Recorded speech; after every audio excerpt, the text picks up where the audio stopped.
Before we begin the story, let us know where you're watching from by leaving a comment below.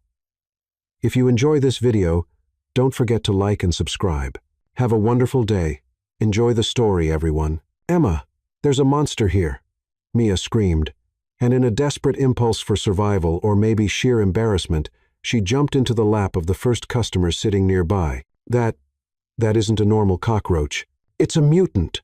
Everyone followed her gaze, and there it was, a small, harmless cockroach, bold antennas waving. It walked across the floor with the confidence of someone who paid the rent for the place. The man who had been holding a cup of coffee was now holding Mia literally in his lap. "Oh my God, I'm so sorry. It's just, it had wings. I swear it spread its wings, and it was huge." The man, elegant, only raised an eyebrow. "It's all right," he said with a calm smile. "Do you usually do this with all the customers, or am I today's lucky one?" "Only with the ones who look like they won't scream louder than me," Mia replied, still clinging to his neck as if it were her lifeboat. "And, sorry. Am I shaking? Or is it you? I think it's both of us, but I promise it's not because of the roach." For a second, their eyes met. A silence appeared in the middle of the chaos. Then someone shouted, "It's climbing on the sugar. Help! It's heading for the butter." "Why is this happening today of all days?" cried the cook, sticking her head out of the kitchen window. Still in the stranger's lap, Mia pointed. "It's going for the croissant. Someone kill it." "I can try," said the man with a hint of amusement, gently setting Mia down on the floor. He picked up a newspaper from the table, stood up with a calmness that irritated everyone, and smacked silence. Everyone looked at him as if he had just saved the city from an apocalypse. "There, the threat has been neutralized," he said, looking at Mia. "Wow." She blinked. "You just won over half the female customers. And I hope I didn't lose the other half for smashing a bug in public." Mia laughed, still red with embarrassment. "I'm really sorry for all of this. I don't usually jump into strangers' laps." "That's a shame," he smiled, "because this was the best coffee I've had in years." She blushed even more. "What's your name?" he asked before finishing his last sip of coffee. Mia Lopez." "Nice to meet you, Mia." He didn't say anything else, not even his name. He didn't leave a card. He just smiled, placed some bills on the table, and walked calmly, as if he hadn't just been attacked by a panicked waitress. Mia stood still, watching the door swing after he left. "What was that?" exclaimed her coworker at the counter, Sophia, her eyes wide open. "You jumped on the most handsome guy who's ever walked in here." "I jumped because he was in the roach's path." "Sophia, not because of strategy, but it looked like a Netflix rom-com scene, and I look like a complete lunatic," Mia muttered, still trying to fix her hair with her fingers. "He must think I'm a clinical case." "Are you kidding?" He left smiling. "I bet he'll be back tomorrow." Mia let out a deep sigh and went back to work, trying to pretend her heart wasn't beating faster. But every time she thought of his eyes brown, deep, with that ironic sparkle, a little wave of anxiety stirred in her stomach. "Who could he be?" she murmured while arranging the glasses. Outside, the city buzzed, and in a luxury car parked discreetly at the corner, Ethan Parker, CEO of Parker Enterprises, slid his fingers across his phone screen. Opening Instagram, he typed, "Mia Lopez, Sunnyside Cafe. Let's see who you are, cockroach girl." He smiled, as if he had just discovered his new favorite pastime. The next morning, Mia arrived at work humming softly, still with the silly smile of someone who had experienced something special the day before. The mysterious man had occupied her thoughts all night, and she caught herself imagining if he would really come back.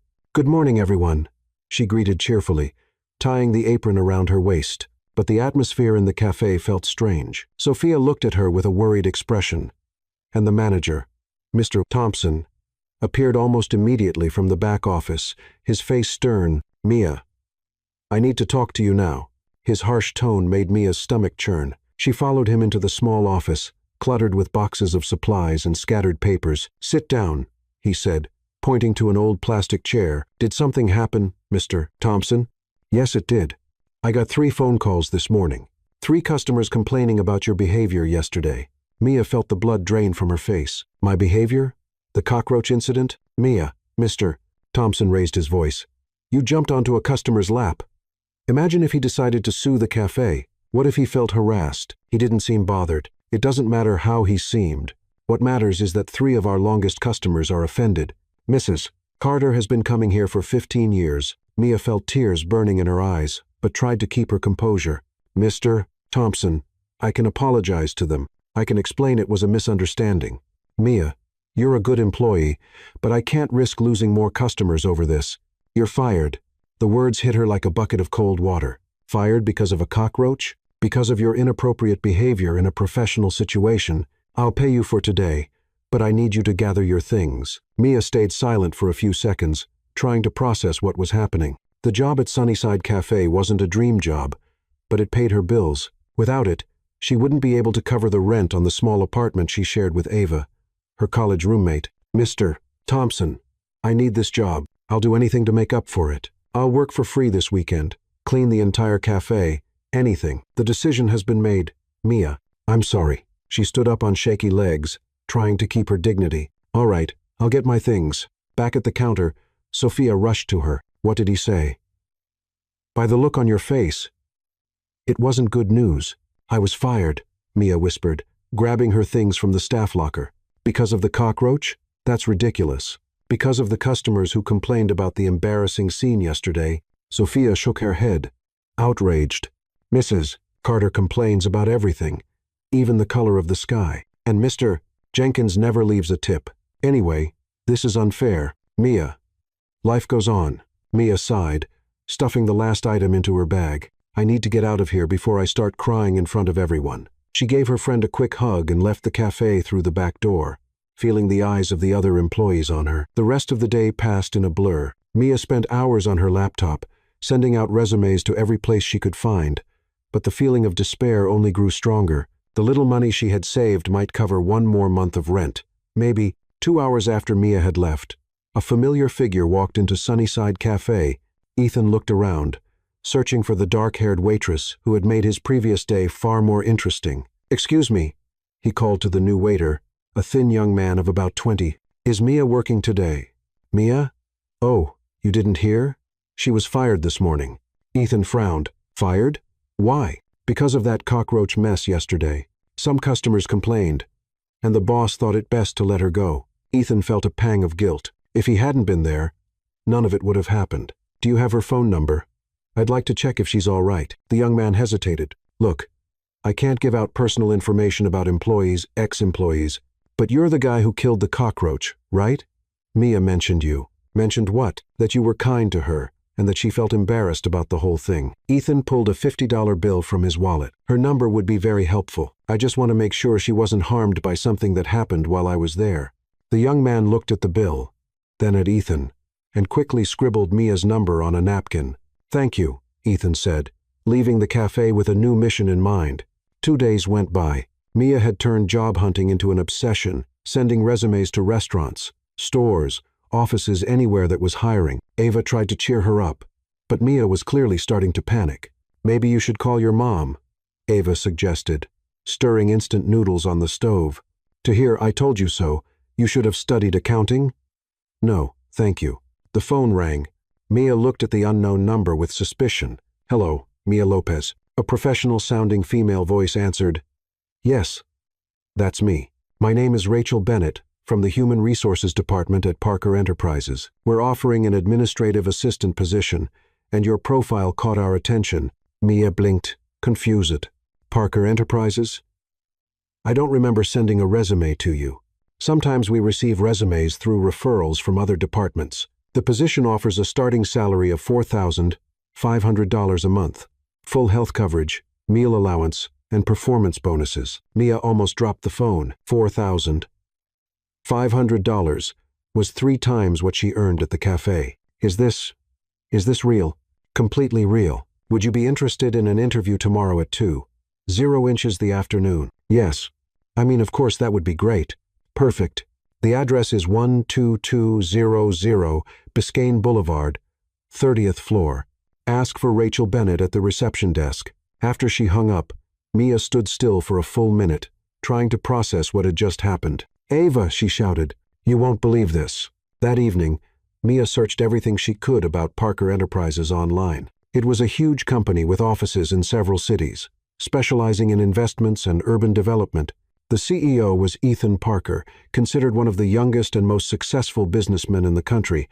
Wow, this company is massive, she murmured, scrolling through the official website. How did they even get my resume? But soon anxiety took over. It was an amazing opportunity, but also frightening. She picked out her best business outfit, a black skirt and blazer she had bought for college graduations, and spent the whole night practicing possible answers for interview questions. Tomorrow, everything will work out, she whispered to herself, looking at her reflection in the mirror. It has to. The next day, Mia stopped in front of the Parker Enterprises building. It was a gleaming glass tower that seemed to touch the clouds, with a lobby that looked more like a five-star hotel. My goodness, she murmured, adjusting the bag on her shoulder. What am I doing here? The receptionist, an elegant woman of about 40, greeted her with a professional smile. Mia Lopez? Rachel Bennett is expecting you. The elevator was so quiet that Mia didn't even notice when it reached the 15th floor. Rachel welcomed her warmly and gave her a quick tour of the marketing department. This will be your workstation, Rachel said, pointing to a modern desk with a state-of-the-art computer. You'll be supporting the advertising campaign team reports, market research, organizing presentations. Mia tried not to look too impressed, but it was hard. The entire Sunnyside Cafe could fit on that floor. Everyone here is very qualified, Rachel continued, but I'm sure you'll adjust well. 2 hours later, Mia was trying to understand the company's filing system when she decided to go to the break room for some coffee. In the hallway, she almost bumped into a man carrying a large box. Excuse me, she said quickly, stepping aside. The man turned, and Mia felt her heart skip a beat. You, she exclaimed, pointing at him. The guy with the cockroach? Ethan smiled, trying not to drop the box. Hi, Mia. What a crazy coincidence. You work here? I've been working here for a few years, he answered, adjusting the box in his arms. Mia looked at the box. Oh, so you're the company's box carrier? She asked naturally. Ethan opened his mouth to reply, then closed it. For a split second, he thought about telling her who he really was.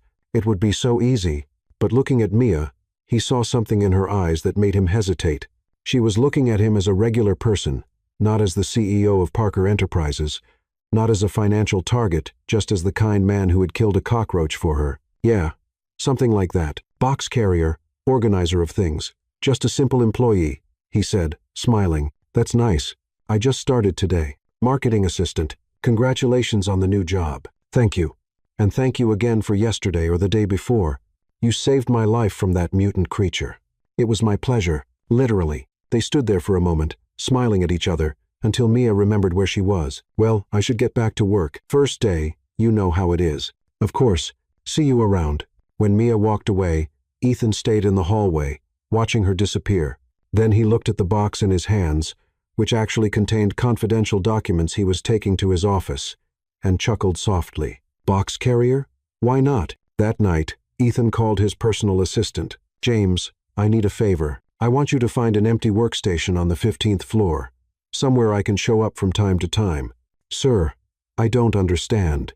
Let's just say I'm doing some field research on the employee's work environment, field research involving a disguise. Something like that. James sighed on the other end of the line. I'll arrange a temporary desk in the supplies department. It's close to marketing. Perfect. During the following week, Ethan built an entire routine. He arrived early, went up to his office on the 30th floor to deal with urgent matters, then came down to the 15th floor and stayed there, carrying boxes, organizing supplies and watching Mia from a distance. She was amazing. In just 5 days, she had already optimized the team's filing system and suggested improvements for campaign organization. Everyone liked her. She was funny, smart, and worked with impressive dedication. On Friday, during the coffee break, Mia was in the break room chatting with 2 colleagues. Ladies, I have a question, Mia said, stirring sugar into her coffee. Have you ever seen the CEO in person? Ethan Parker? Asked Emily from the design team. A few times, from far away. He lives on the 30th floor. What's he like? Mia asked, genuinely curious. He's probably handsome, answered Clara from planning. Distant, too. Rich since childhood. You know how it is. Probably one of those arrogant businessmen, Mia commented, taking a sip of coffee. I bet he doesn't even know how much a coffee costs at the supermarket. Ethan, who was filling a water bottle right behind her, nearly choked. He's probably full of himself, Mia continued. These young CEOs are always like that. They think they own the world just because they inherited their dad's company. Actually, Emily said quietly, I heard he built the company on his own. Oh sure, With a little help from a few million from his parents, right? Mia laughed. I can't stand people who think they did everything by themselves when they were born into luxury. Ethan closed the bottle of water and slowly turned around. Hi, everyone, he greeted, trying to keep his voice casual. Hi, Ethan. Mia smiled at him. I was just talking about our invisible boss. Have you ever had the honor of meeting His Majesty? Once or twice, Ethan replied, amused by the situation. He's interesting. Translation.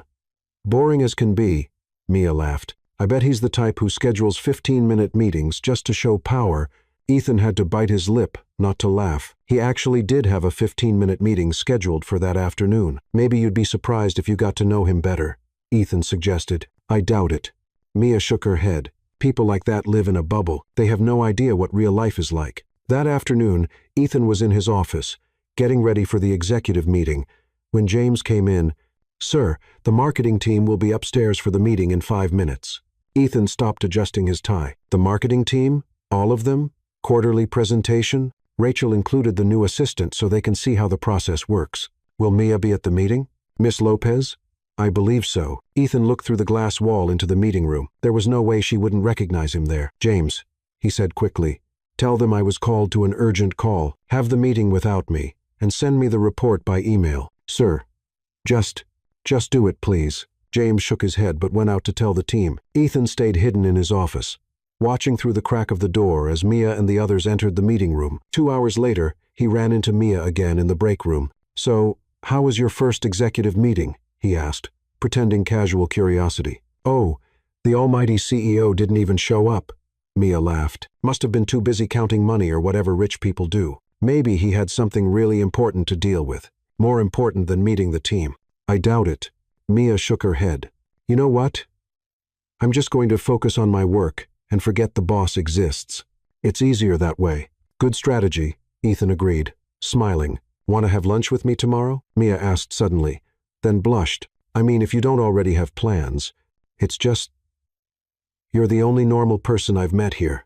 Ethan felt his heart race. Of course, that would be great. When Mia left, Ethan stood in the break room, smiling like a teenager. He was caught in a complicated situation, but for the first time in years, he felt truly happy at work.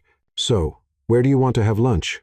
Ethan asked, as they walked down a busy street in Miami. How about that food truck over there? Mia pointed to a colorful trailer with a long line. It smells amazing. Ethan looked at the food truck, then at Mia. For the last 5 years, his lunches had always been in 5-star restaurants with ocean views, but her excitement was contagious. Food truck works perfectly, he said, smiling. While they waited in line, Mia noticed a group of well-dressed executives walking into an expensive restaurant across the street. Look at those guys, she said, shaking her head. I bet they've never eaten a hot dog in their lives. Probably the type who order imported sparkling water and think that makes them sophisticated. Ethan almost choked on his own saliva. Just last week, he had literally ordered imported sparkling water at a business meeting. Do you have something against successful people? He asked, trying to sound casual. Not against success, against arrogance. Mia laughed. My grandmother always said, honey, you can have money, but if you forget where you came from, you've just become a rich fool. She was wise. Your grandmother sounds like an interesting woman. She was the best. She practically raised me on her own after my parents died. She cleaned houses for wealthy people and always came back with hilarious stories about how out of touch they were. Ethan felt a pang in his chest. How many people like Mia's grandmother had worked in his own home over the years? He didn't even know their names. What do you mean, out of touch? Oh, she told plenty of stories. Mia laughed, animated.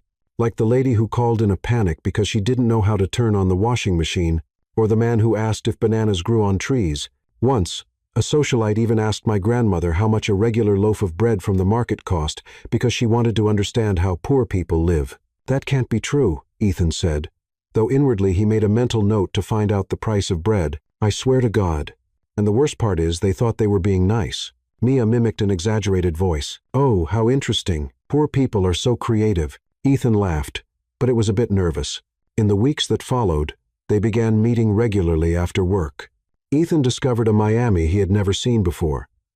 Public parks where families had picnics, neighborhood theaters that showed old movies, beaches where people played guitar at sunset. You're different from the other guys I've met. Mia said one afternoon as they walked through Bayfront Park. "Most of them try to impress by taking me to expensive places. You seem to enjoy simple things." If only she knew he had canceled a meeting with Japanese investors to watch a romantic comedy with her. "Simple things can be the best," Ethan replied.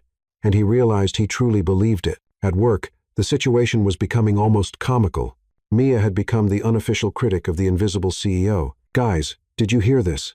she said during a break, holding up a printed email. "He sent a note about human resources optimization. Who even talks like that? Why not just say, 'Let's work better'?" Ethan, who was organizing supplies nearby, almost dropped a box of staplers. He had spent 20 minutes that morning writing that note. "Maybe he just wants to sound professional," suggested Emily. "Professional? That's pretentious," Mia laughed. "I bet he has an assistant whose only job is to choose fancy words for him. Good morning, Mr. Parker. Would you like to use implement, optimize, or restructure in today's emails?" Ethan pretended to be very focused on organizing paper clips. "And another thing," Mia went on, excited. "He switched the office coffee to a premium organic brand. Who cares about organic coffee? Coffee is coffee. But of course, His Majesty can't drink regular coffee like us, mere mortals." In reality, Ethan had switched the coffee after hearing Mia complain that the old one was terrible. But he couldn't admit that. "Maybe he just wanted you all to have better coffee," Ethan murmured. "Oh, sure."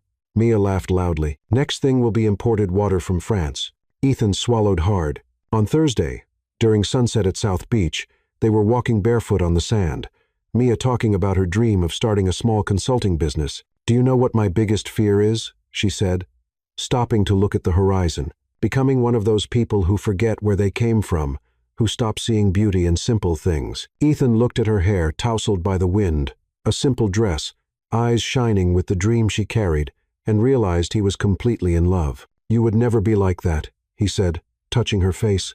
"How do you know?" "Because you have something money can't buy. Authenticity." That's when it happened. A soft, sweet kiss, tasting of the coconut ice cream they had shared, and carrying the flavor of endless possibilities. "Mia," Ethan said, his forehead still against hers, "will you be my girlfriend, officially?" "Of course. Silly. I've been waiting for you to ask for weeks." The next day, Ethan arrived at the office feeling like he was floating. James found him signing documents with a silly smile on his face. "Sir, the third quarter financial report." "James, do you know how much a regular loaf of bread costs at the supermarket?" "Sir, and do you know how much someone working at a cafe actually makes?" "The real minimum wage, not the numbers we see in reports." James blinked a few times. "I can look that up for you, sir." "Do that. And I also want a report on benefits for entry-level employees, health coverage, meal allowance. Those things." In the following weeks, employees at Parker Enterprises started noticing strange changes. The CEO had approved an increase in the meal allowance, improved the health plan, and created a suggestion program where any employee could propose improvements for the company. "Wow, what a strange change," Mia commented during lunch. "Did our ghost CEO hit his head and turn into a nice guy?" "Maybe he's evolving," Ethan suggested. "Or maybe he hired a human relations consultant because someone told him he was a terrible boss." Ironically, Mia was standing out more and more at work. Her ideas for campaigns were creative and effective, and she had proposed a restructuring of the customer service system that could save the company thousands of dollars. Rachel approached Ethan, who was in box carrier mode in the hallway. "Ethan, you know Mia pretty well, right?" "A little." "Why? She's amazing, efficient, creative, dedicated. I'm thinking about recommending her for a promotion." Ethan felt a mix of pride and panic. "What kind of promotion?" "Special projects coordinator. Much better salary, and she deserves it." "That's great," Ethan said, but inside, he was calculating how to justify such a fast promotion without raising suspicions. That night, over dinner at a small Mexican restaurant Mia loved, she was excitedly telling him about her day. "Ethan, I think I might get a promotion." Rachel said, "My project caught the attention of the directors." "That's wonderful. You deserve it. It feels kind of surreal, you know. A month ago, I was serving coffee, and now I'm creating campaigns that could be on television." Ethan smiled, but part of him was panicking. How long could he keep up this act? And when he told her the truth, would Mia forgive him? "Mia," he said hesitantly, "what if you found out that someone close to you hadn't been completely honest about certain things?" "What kind of things?" "Hypothetically, Let's say about work or financial situation. Mia stopped eating. Are you hiding something from me, Ethan? Ethan looked into her eyes and almost told her everything. Almost. No. He lied. Just a philosophical curiosity. Well, Mia said, going back to her meal. Honesty is the foundation of any relationship. If someone lied about something important, I'd be hurt. But depending on the reason, maybe I could forgive it. And if it was a big lie, how big?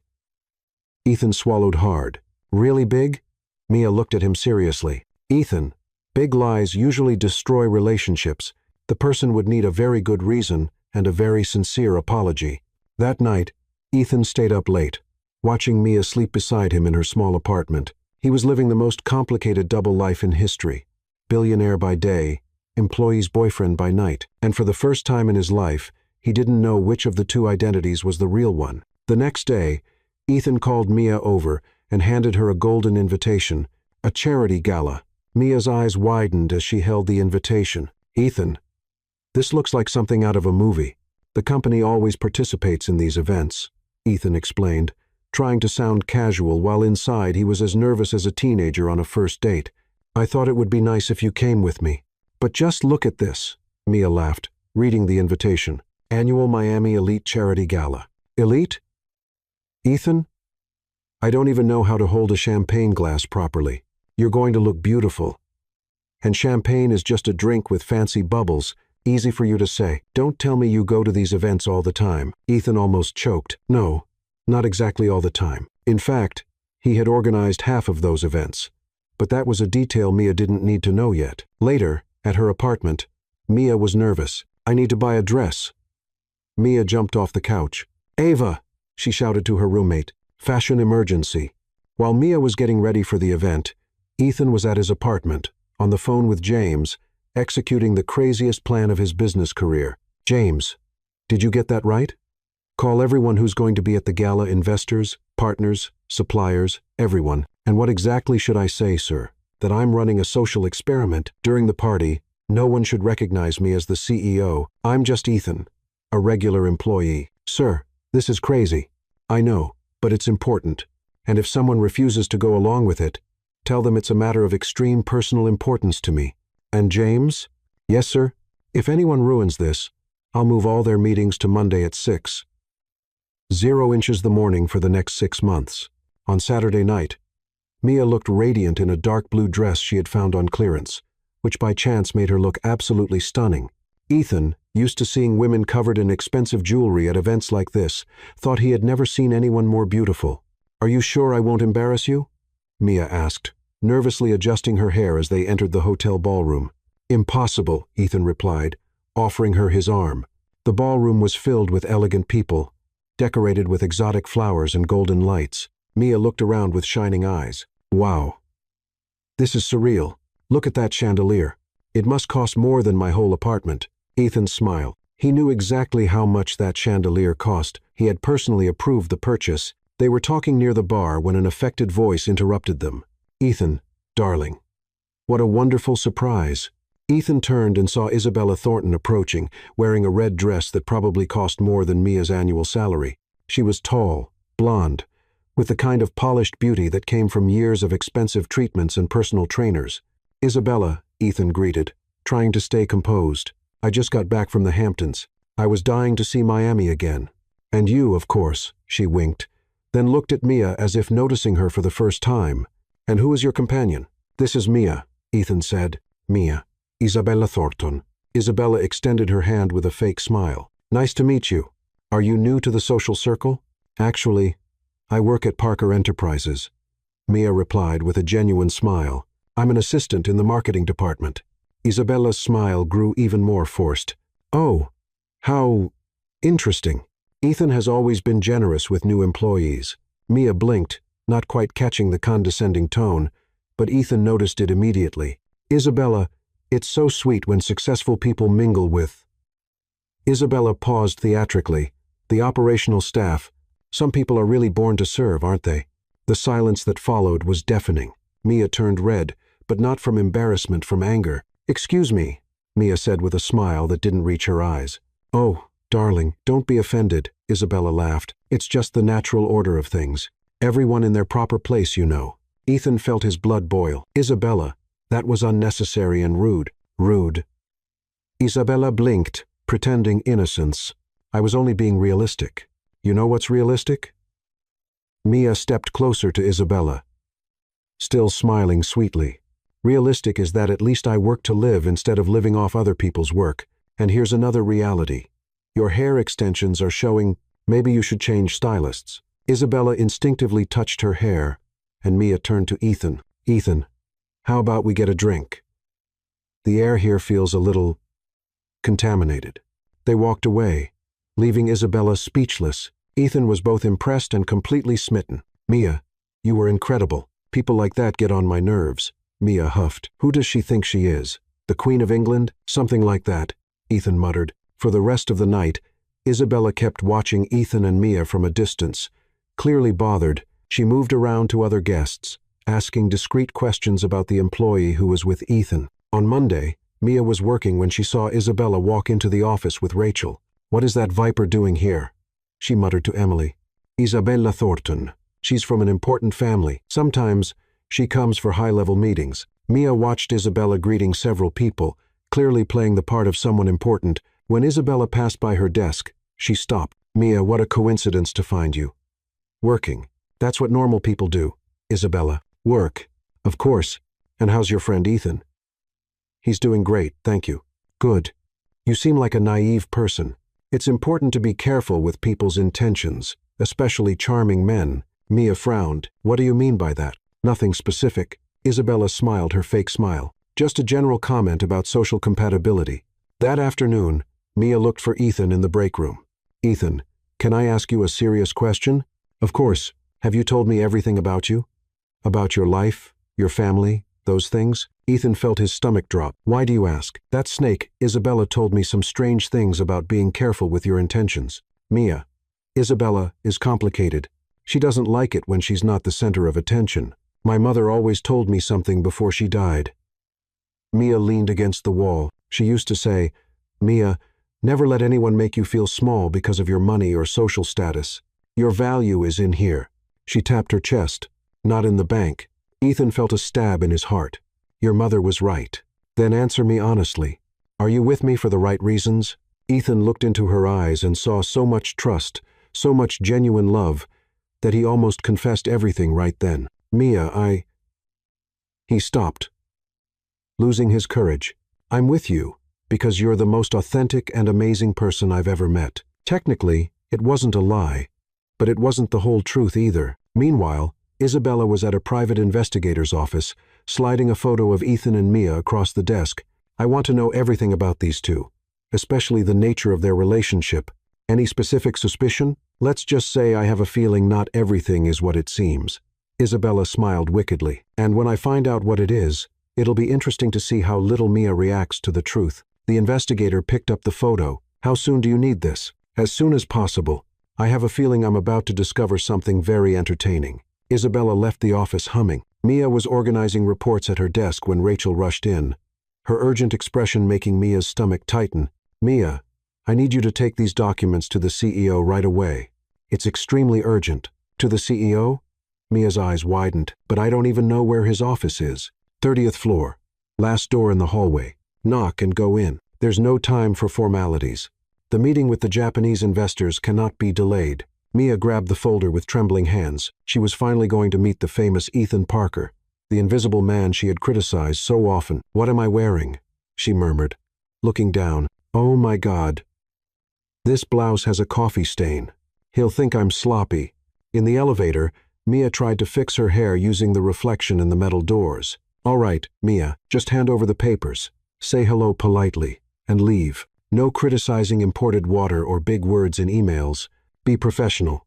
The 30th floor was impressive, all glass, marble, and furniture that looked more expensive than a car. Mia walked down the hallway, trying not to make noise with her shoes. Last door, she whispered, stopping in front of a large, dark wooden door. She knocked lightly, but heard no response. Rachel had told her to go straight in, so Mia turned the handle and pushed the door open. Excuse me, Mr. Parker. I brought the documents. The words died in her throat. There, sitting at the head of a massive conference table, surrounded by executives in expensive suits, was Ethan, her Ethan, the box carrier, the simple employee who ate hot dogs and watched movies in a neighborhood theater, except he wasn't carrying boxes. He was clearly leading the meeting with a confident, authoritative posture Mia had never seen before. Mia. Ethan stood up immediately, his face pale with panic. I... Mia looked around the room, noticing all the executives staring at her. On the wall behind Ethan, a golden plaque read, Ethan Parker, CEO. The folder slipped from her hands, papers scattering across the floor like confetti at a party. This can't be, Mia whispered, shaking her head. Mia. Wait. I can explain, but she was already backing away, stumbling over her own feet. You're? She pointed to the plaque on the wall, then to him, then back to the plaque again, as if her mind refused to process it. Gentlemen, Ethan said to the executives without taking his eyes off Mia, let's postpone this meeting. But, sir, the Japanese investors, postpone the meeting, Ethan shouted, and Mia had never heard that tone of voice from him before. She ran. Mia ran through the hallways as if escaping a fire, not caring about the curious looks from employees. She kept running stairs, elevator, lobby, anything to get out. Mia. She heard Ethan calling after her, but she didn't stop. She reached the parking lot, breathless, her makeup smeared with tears, desperately searching for car keys in her bag. Where are these damn keys? She muttered, rummaging through her purse. Mia, please. She turned around. Ethan was standing a few feet away, still in his suit, tie undone, hair messy from running. Don't come near me, she said, her voice trembling. Let me explain. Explain? Mia shouted, her voice echoing through the parking lot. Explain what? That you lied about everything. That you deceived me all this time. I never wanted to hurt you. Never wanted to hurt me. Mia laughed, but it was a bitter laugh without joy. You made a fool of me, Ethan. Or should I call you Mr. Parker now? I'm still Ethan to you. I'm still the same man who... The same man? Mia was hysterical now. The same man who pretended to carry boxes. Who listened to me criticize his own boss and pretended to agree. Who took me out for hot dogs when you probably dine at restaurants that cost more than my salary? Ethan tried to get closer, but Mia stepped back. You used me, she said, her voice breaking. What was I? A pastime? A social experiment? The poor waitress you thought would be fun to date for a while? It was never that, Ethan shouted. I fell in love with you. Fell in love with me, or with the idea of me. Mia wiped her tears. Because you never gave me the chance to know the real you, Ethan. If that person even exists, he does. I'm the same man who gets nervous when you smile, who stays up all night thinking about you, who lies about who he is. Mia cut him off. Do you know how many times I criticized you to your face? How many times I said the CEO of Parker Enterprises must be a spoiled brat? And you just stood there, laughing at me. I wasn't laughing at you. Yes, you were. It must have been hilarious, the dumb employee criticizing the boss without knowing she was talking to him. Ethan took another step closer. Mia, when I met you at the cafe, I was tired of people who only wanted me for my money. You looked at me like a normal human being. It was freeing. So you decided to keep lying. I decided I wanted you to know me for real. Without the billions, without the power. Just me. But you're not just you, Mia gestured desperately. You are the billions. You are the power. That's your life. And you hid it from me because you knew I would hate it. You wouldn't hate it. Yes, I would, Mia shouted. And you knew it. That's why you lied. A tense silence fell between them. Mia was shaking, partly from anger, partly from pain. Was any of what we had real? She asked in a small voice, or was it all an act? Ethan looked at her with such intensity that she almost believed him. It was all real. Every moment, every word, except the part where you told me who you really were. Mia shook her head. I can't trust you anymore, Ethan. I don't know what's true anymore. She finally found the keys in her bag. Mia, don't leave like this. There's nothing left to talk about. Yes. There is. We have a relationship. Mia stopped with her hand on the car door. No. You have a relationship with a version of me who believed your lies, that Mia doesn't exist anymore. She got into the car and drove out of the parking lot, leaving Ethan standing alone among the luxury cars, watching the only thing that really mattered to him disappear around the corner. The next day, Mia walked into Parker Enterprises for the last time. She had spent the entire night crying, and her eyes were red and swollen. Rachel found her at her desk, packing up her things. Mia, are you all right? I heard there was some problem yesterday. I'm handing in my resignation, Mia said, holding out an envelope. But why? You're our best assistant. Mia looked around the office, at the colleagues she had grown to like, at the desk where she had been happy. I just can't anymore. I'm sorry. She picked up the box with her belongings and left without looking back. On the 30th floor, Ethan was standing at the window of his office, watching the movement on the street below. James came in with reports, but he didn't even turn around. Sir, the meeting with the Japanese has been rescheduled for. James, have you ever truly been in love? Sir? Forget it, Ethan murmured. Cancel all meetings for today. The door opened, and Isabella walked in, wearing a smile of false concern. Ethan, dear, I heard there was a little incident yesterday. How are you? Ethan turned, and Isabella almost stepped back when she saw the expression on his face. You knew, didn't you? Knew what? That she would find out. You investigated, discovered my disguise. And, Ethan, I don't know what you're talking about. Isabella lied smoothly, but maybe it was for the best. Now you can focus on someone from your own social circle. Ethan looked at her with disgust. Get out of my office. Ethan, get out. Isabella left quickly, but she was smiling. Her plan had worked perfectly. Meanwhile, in the small apartment, Mia was lying on the couch, hugging a pillow and sobbing. Ava was sitting on the floor next to her, handing her tissues. Mia, maybe he really does love you. How would I know? Mia cried. How can I know what was real and what was a lie? He made me feel special, Ava. He made me believe that someone like him could care about someone like me. But it was all fake. Maybe it wasn't. It was, Mia sighed, exhausted. And the worst part is, I really did fall in love with him with the Ethan he pretended to be. And now I don't know if that man ever existed or if it was just a fantasy. She curled up on the couch, closing her eyes, trying to erase the memories of every smile, every kiss, every moment that now felt like a carefully built lie. A few days later, Mia was sitting in an uncomfortable chair in a room that looked more like a storage closet than an office, waiting for her 5th job interview that week. The place smelled like stale coffee and disinfectant, a combination that was becoming all too familiar. Mia Lopez, called a short woman in her 50s, glasses hanging from a gold chain. That's me. Mia jumped up so quickly she almost knocked the chair over. I'm Carla, owner of Sunshine Marketing. A small company, but with a big heart, the woman said, shaking Mia's hand with surprising strength. I saw your resume. Experience at Parker Enterprises. Impressive. Mia's chest tightened, just hearing the name. Yes, it was. An interesting experience. Why did you leave? Big company, good salary. Let's say I had philosophical differences with management, Mia answered diplomatically. Ah, I get it. Bad boss. Something like that, Mia murmured. Well, here you'll make $2,000 a month. No full health plan, no meal allowance. Carla smiled, but no bad boss either. Just me, and I'm only half crazy. Mia laughed for the first time in days. I'll take it. Great. You start Monday. And Mia? Carla winked. Here. No one pretends to be someone they're not. We're all just honest poor folks. While Mia was restarting her professional life at a wobbly wooden desk with a computer that took 5 minutes to turn on, Ethan was turning Parker Enterprises into the most depressing place in Miami. Sir, James walked into the office carefully, as if handling a wounded animal. The monthly reports. Ethan was staring out the window, wearing a wrinkled suit, messy hair, and holding a cup of coffee that had gone cold hours ago. Sir, James, do you think I'm a horrible person? Sir? A simple question. Ami horrible. James hesitated. In the last few days, Ethan had canceled 3 important meetings, rejected $2 million contracts, and spent hours staring at his phone as if waiting for it to ring on its own. You are going through a hard time. That doesn't answer my question. Sir, you're my boss.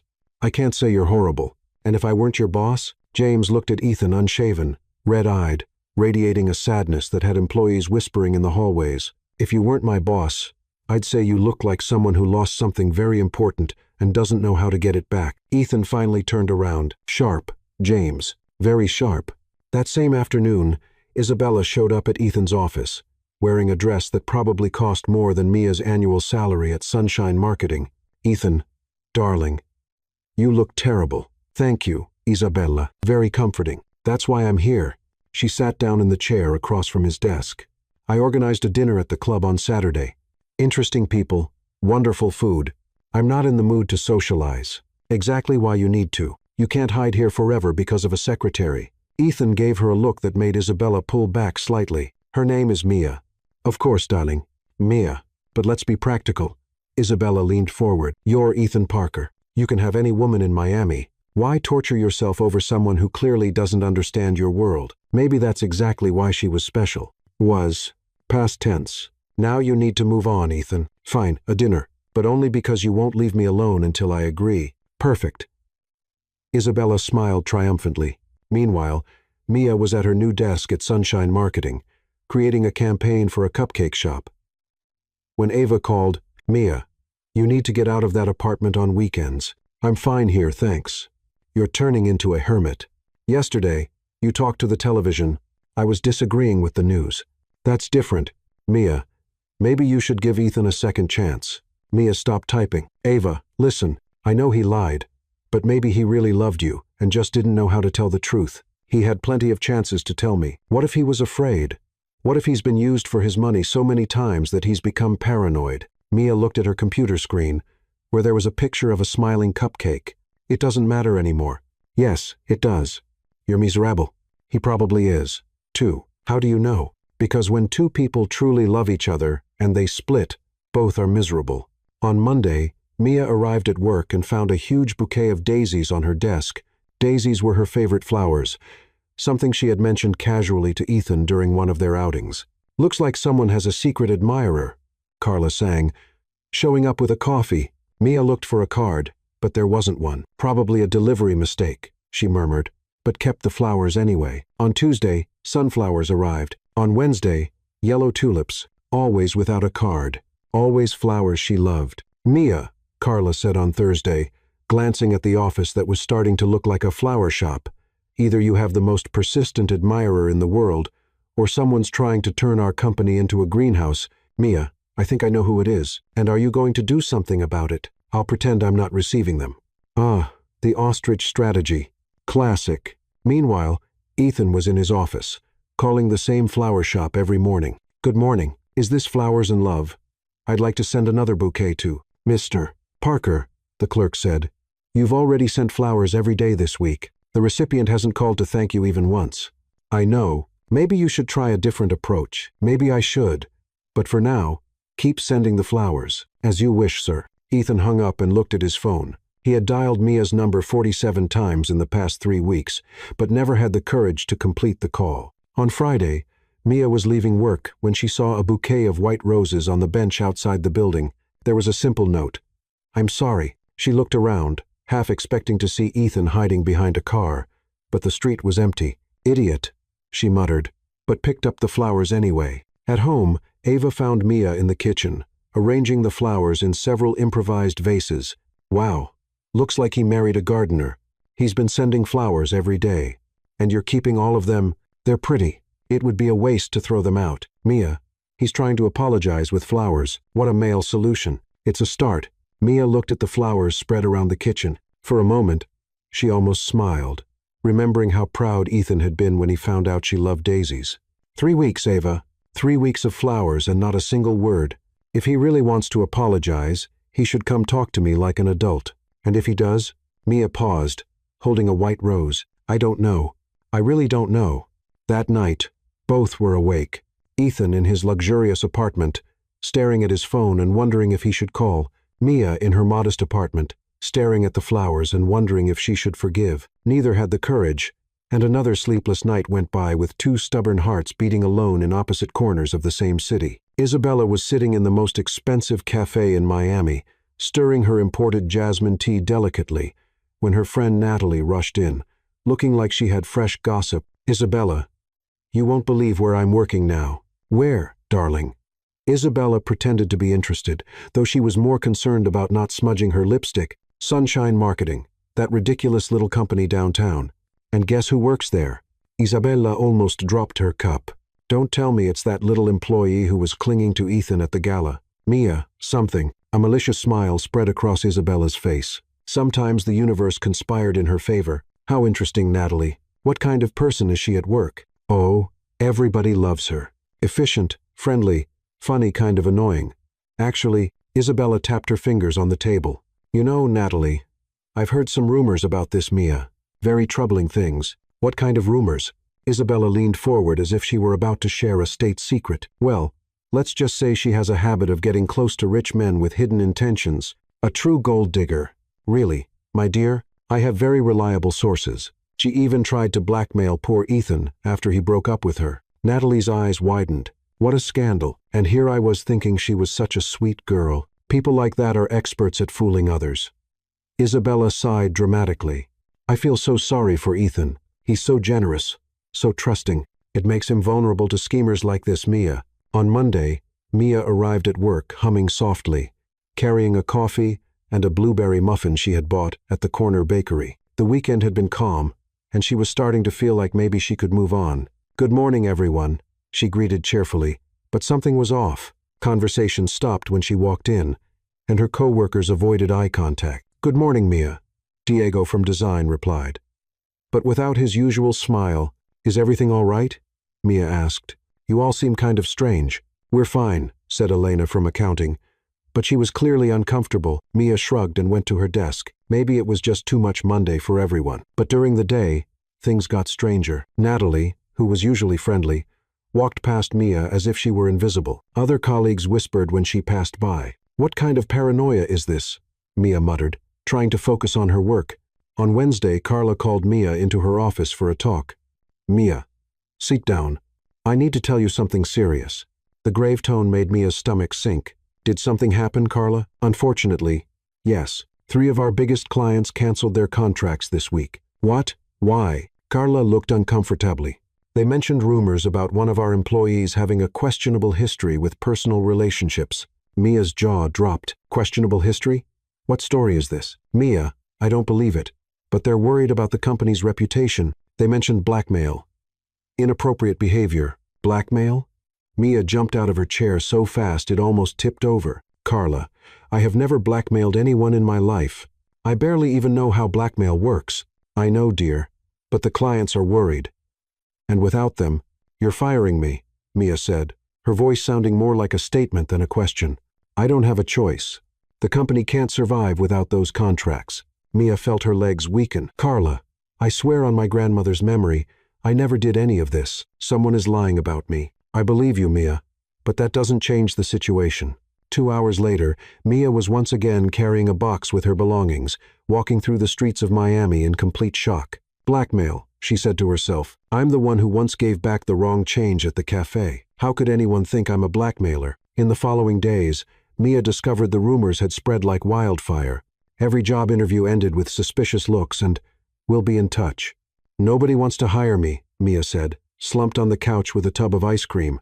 It's like I have a sign on my forehead that says, professional con artist. That's way too specific to be a coincidence, Ava said, frowning. Someone is doing this on purpose. But who? I'm the most harmless person in the world. At most, someone could accuse me of singing too loudly in the shower. While Mia tried to figure out what was happening to her life, Ethan was in his office, listening to the strangest report he had ever received. Sir, James said, clearly uncomfortable, there are some rumors going around about Miss Mia. What kind of rumors? Well, about her being a gold digger and about an attempt at blackmail. Ethan was silent for a long moment. James, have you ever seen Mia in person? A few times, sir.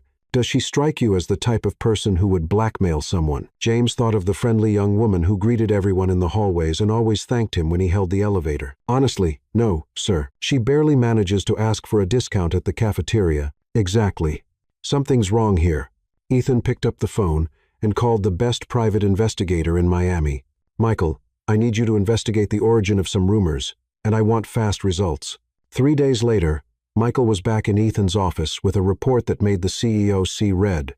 Mr. Parker, all the rumors trace back to a single source. Isabella Thornton orchestrated a systematic smear campaign against Mia Lopez.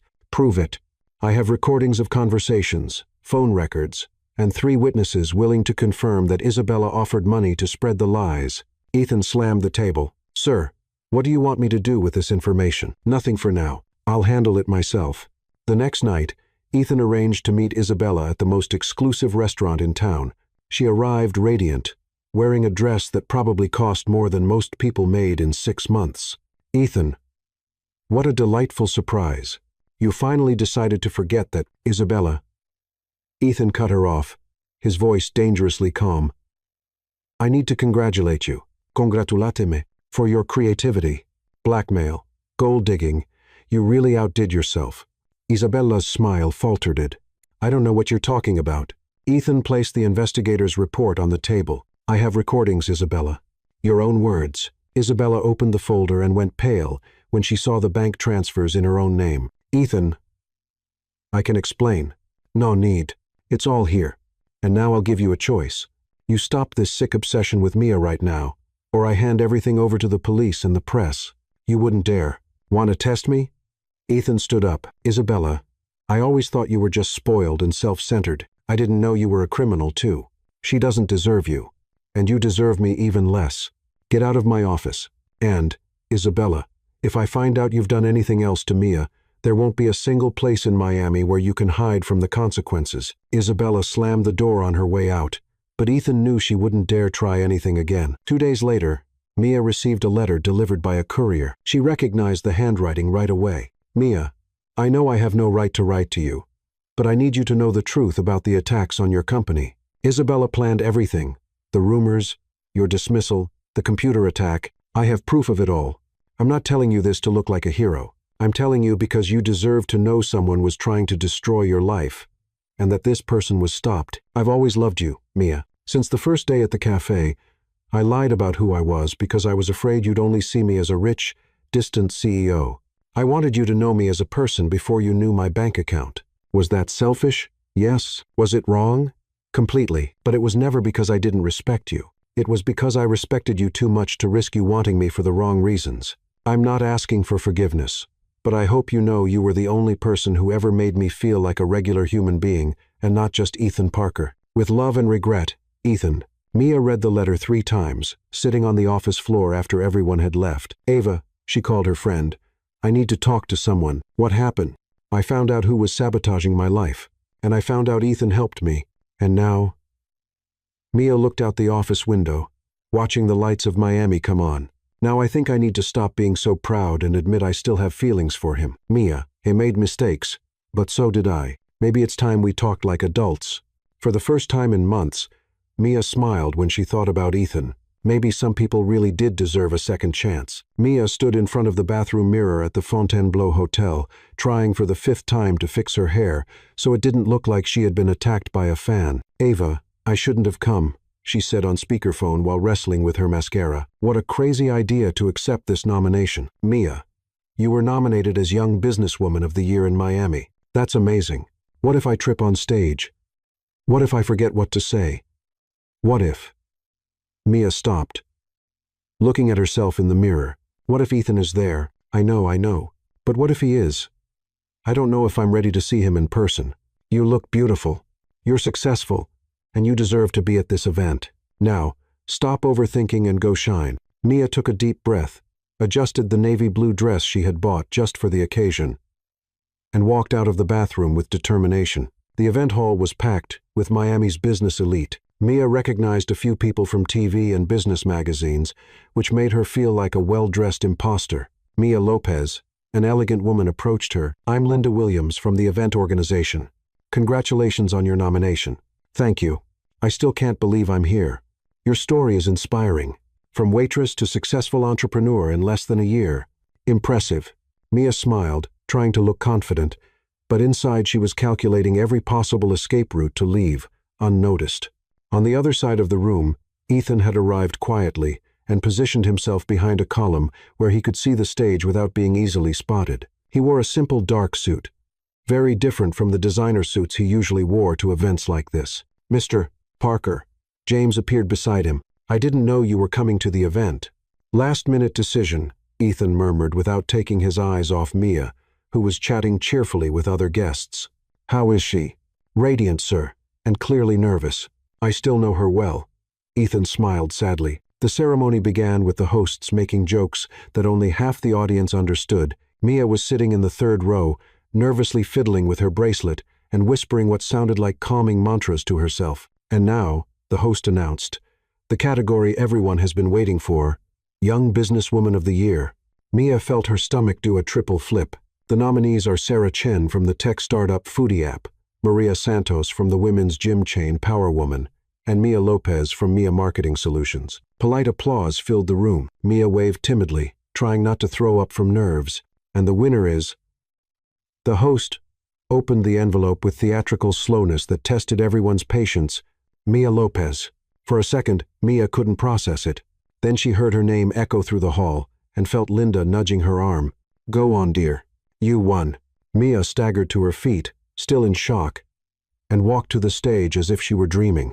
She took the trophy, a crystal piece, heavier than she expected, and stood at the microphone. Wow, she began, and the audience laughed. Sorry, I didn't prepare a speech because I didn't think I would win. More laughter.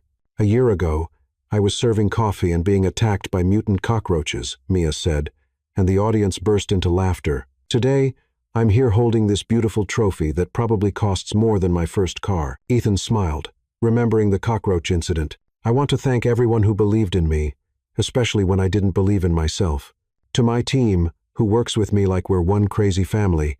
To my clients, who trust a girl who, until last month, didn't even know how to issue an invoice properly. The audience was charmed by her honesty. But most of all, Mia paused, looking at the crowd. I want to talk about something I've learned this past year about betrayal, forgiveness, and second chances. Ethan leaned closer to the column, paying full attention. I found out that sometimes people hurt us not because they're bad, but because they're afraid. Afraid of being rejected. Afraid of not being loved for who they really are. And I learned that forgiving is not forgetting what happened. Forgiving is choosing to love despite what happened. A respectful silence filled the room. So, if anyone here has ever made mistakes, Mia looked directly toward where Ethan was, as if she could sense him. Know that it's never too late to sincerely apologize, and for those who were hurt, know that holding on to resentment only hurts the one holding it. Ethan felt his eyes fill with tears. Thank you, Miami. You're amazing. Mia lifted the trophy and left the stage to enthusiastic applause. Backstage, Mia leaned against the wall, trying to process what had just happened, when she heard a familiar voice. Beautiful speech. She turned, and there was Ethan, hands in his pockets, a nervous smile on his face. Ethan? She whispered. Hi, Mia.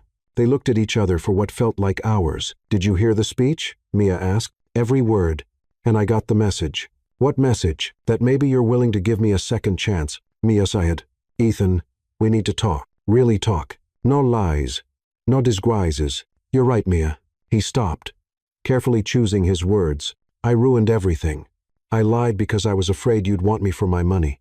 But in the process, I ended up not giving you the chance to truly know me, and I was too proud to try to understand your reasons, Mia admitted. I should have talked to you instead of running away. You had every right to be hurt, and you had every right to be afraid. I've seen the kind of people who approach you out of interest. Ethan stepped closer. Mia, I miss you every day. I miss our conversations, your funny remarks about my pretentious emails, the way you made me feel like a normal person. I miss you too, Mia confessed. The Ethan who carried boxes and ate hot dogs with me, he still exists. In fact, he only exists when I'm with you. Mia looked down at the trophy in her hands. If we're going to try again, it has to be different. Total honesty. I promise. And slow. No more surprises like finding out my boyfriend owns the company I work for. Ethan laughed. Fair enough. Can I start by taking you to dinner? Somewhere simple, where I can just be Ethan. You can, Mia smiled, but only if you promise me one thing. Anything. If you lie about anything, no matter how small, I'll throw this trophy at your head. I accept the terms. At that moment, a photographer appeared out of nowhere. Mia, can you pose with the award for? He stopped when he saw Ethan. Mr. Parker. What a surprise. The flash went off before either of them could react. Great, Mia muttered. Tomorrow we'll be in every newspaper. With the headline, Billionaire CEO and Young Entrepreneur, Miami's New Couple, Ethan suggested, Does that bother you? After months of hiding my feelings, Ethan took her hand. I'm ready to admit publicly that I'm in love with the most amazing woman in Miami. Mia blushed. In that case, Mr. Parker, I accept the dinner invitation. And for the first time in months, they both smiled for real. 6 months after the entrepreneurs' event, Mia was sitting at their favorite Italian restaurant, the same small place where they had their first date. Ethan was strangely nervous, fiddling with the napkin and dropping a fork on the floor. "Ethan, are you okay?" Mia asked, laughing. "You look like you swallowed a live bird." "I'm fine," he answered way too loudly, making other customers turn to look perfectly normal. "Why wouldn't I be?" Mia narrowed her eyes. "Because you just put salt in your wine and sugar on your salad." Ethan looked at his plate and realized the culinary disaster he had created. "Mia." He suddenly stood up, almost knocking over the chair. "I need to tell you something." "Oh my God, you're breaking up with me." Mia's eyes widened. "I knew it. I'm tired of pretending I like opera." "No." Ethan laughed nervously. "It's the opposite." He got down on one knee right there in the middle of the restaurant, pulling a small box from his pocket. The whole restaurant stopped to watch. "Mia Lopez," Ethan said, his voice trembling, "you changed my life. You taught me that being rich means nothing if you don't have someone real to share it with. I want to build a real life with you. A true life with arguments about who forgot to buy milk and fights over which movie to watch on Sunday." Mia was speechless. "Will you marry me?" He opened the box, revealing a delicate, simple ring. "Nothing flashy." "Ethan Parker," Mia said, tears in her eyes. "You're asking me to marry you in the middle of a cheap Italian restaurant with an orchestra of forks clattering on plates as the soundtrack." "I am. It's the most perfect thing you could have done." She smiled. "Yes." The restaurant exploded in applause. The owner appeared with a bottle of house champagne, which was clearly just bought from the corner store, and even the cook came out to congratulate the couple. "But, Ethan," Mia said once the excitement had calmed down, "no giant wedding with 500 guests. I don't even know." "Okay, what do you want?" "Your backyard, family, close friends, and a party that feels like a crazy family gathering." "Perfect," Ethan smiled. "Exactly what I wanted." 3 months later, Ethan's mansion garden was decorated with simple lights and wildflowers. Mia had insisted on doing part of the decoration herself, which resulted in flower arrangements that looked like they were made by an excited child, but had a unique charm. "Mia, are you sure about this dress?" Ava asked, helping her get ready. "There's still time to change into something more princess-like." "Ava, this dress is perfect." Mia looked at herself in the mirror. It was simple, elegant, and made her look beautiful without seeming like a costume. "I don't want to look like a wedding cake doll." In the garden, Ethan was visibly nervous, fixing his tie for the 10th time. "Mr. Parker," James said, "you need to relax. You look like you're about to faint. What if she changes her mind? What if she realizes she could do better?" "Sir, Miss Mia loves you. Stop overthinking." The music started, and Mia appeared, accompanied by Ava since she had no father to walk her down the aisle. Ethan saw her, and all his worries disappeared. "Wow," he whispered. The officiant, a friendly pastor Mia had met at the neighborhood church, began the ceremony. "Dear friends, we are here to celebrate the love between Mia and Ethan, who met in a rather, let's say, unusual way." Laughter rippled through the small crowd. "Ethan, would you like to say your vows?" Ethan took a deep breath. "Mia, when I met you, you were literally running away from a cockroach, and I fell in love at that very moment, with someone brave enough to jump into a stranger's arms. You taught me that true love isn't about impressing, it's about being accepted. I promise to love you on the days you wake up beautiful, and on the days you look like you fought with a blender. I promise to be honest, even when the truth is that I ate the last slice of pizza that was yours." Mia laughed, tears in her eyes. "Mia," said the pastor, "your turn." "Ethan." Mia wiped her tears. "You taught me that second chances exist for those who have the courage to truly ask for forgiveness. I promise to love you both when you're the powerful CEO and when you're Ethan, who gets scared of tiny cockroaches. And I promise never to run away again without talking first. If anyone has any objection to this union..." The pastor began. A voice came from the back of the garden. "I do." Everyone turned, tense. It was Isabella, dressed more simply than usual for her. Ethan braced for drama, but Isabella raised her hands. "I object only to the fact that it took this long to happen," she said with a genuine smile. "Mia, Ethan, I want to apologize for everything. I did terrible things out of jealousy and immaturity." Mia and Ethan looked at each other, surprised. "I've spent these months in therapy and doing volunteer work, trying to become a better person. You both deserve all the happiness in the world." Isabella walked closer and handed them a small gift. "A toaster," she said, smiling, "for the real life you're about to build together." Mia laughed and hugged Isabella. "Thank you, truly." The rest of the ceremony was perfect. The Parker Enterprises staff showed up in full force, celebrating as if it were a family wedding. A year later, Mia was at the Mia Marketing Solutions office, now officially partnered with Parker Enterprises, creating a small business incubator, when she felt a familiar pain. "Ethan!" she shouted. He came running from the next room. "What is it? Acid attack? Earthquake? Alien invasion? Contraction," Mia said calmly. Ethan turned pale. "Contraction? Now. But the baby isn't due until next week." "Apparently, the baby didn't get the memo," Mia laughed, grabbing her hospital bag. On the way to the hospital, Ethan drove like he was running from the police, calling everyone he knew. "James, cancel everything. The baby's coming." "No. I don't know if it's a boy or a girl yet." "Call the doctor." "No. Call all the doctors." "Ethan, breathe," said Mia, calmer than her husband. "Women have been having babies for thousands of years, but none of them were my wife." 12 hours later, Mia was holding a perfect baby girl in her arms, while Ethan cried more than the child. "She's perfect," Mia whispered. "Just like her mother," Ethan said, kissing his wife's forehead. 2 years later, little Lily was playing in the garden when she started yelling, "Mommy, there's a bug." Mia ran outside and saw a little cockroach walking in the grass. Lily was pointing at it, but without fear. "It's not dangerous, sweetheart," said Mia, laughing. "Actually, it was a cockroach like this that brought Mommy and Daddy together." Ethan came out, picked Lily up, and looked at the cockroach. "You know what?" he said, hugging Mia with his free arm.